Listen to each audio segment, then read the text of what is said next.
বিশ্ববিদ্যালয়ের মূল গেটে তালা ঝুলিয়ে অবস্থান বিক্ষোভ ইঞ্জিনিয়ারিং ছাত্রদের। গত 3 দিন ধরে চলছে লাগাতার আন্দোলন। বৃহস্পতিবার আবারও বিশ্ববিদ্যালয়ের গেটে তালা মেরে একইভাবে অনড় থাকে বিক্ষোভ।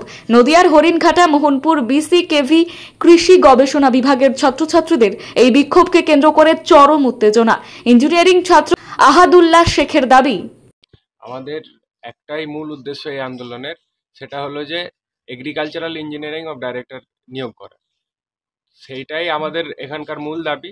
তার সাথেও আরও কিছু পোস্ট আছে, যেরকম আমাদের ইরিগেশনের, সয়েল ডিপার্টমেন্টের কিছু পোস্ট আছে, এগ্রি ইরিগেশন, এগ্রি মেকানিক্যাল। সেই পোস্টগুলো গত 2011-13 এর পর থেকে আর কোনো পোস্ট রিক্রুট হয়নি। ওই পোস্টগুলোই সেগুলো নিয়মিত সিভিল মেকানিক্যালের যত স্টুডেন্ট আছে তারাই সেই পোস্টগুলো নিচ্ছে। আমাদের ওখান থেকে আস্তে আস্তে মনে হচ্ছে যেন আমরা বহিষ্কার হয়ে যাচ্ছি। আর আমাদের যেটা অধিকার, এগ্রিকালচারাল ইঞ্জিনিয়ারিংয়ের যে ডাইরেক্টর, সেটা আমরা পাচ্ছি না। আদার স্টেটে সব জায়গায় ডাইরেক্টর আছে এগ্রিকালচারাল ইঞ্জিনিয়ারিংয়ের, আমাদের এখানে শুধু হর্টিকালচার এগ্রিকালচারের আছে, কিন্তু এগ্রিকালচারাল ইঞ্জিনিয়ারিংয়ের নেই।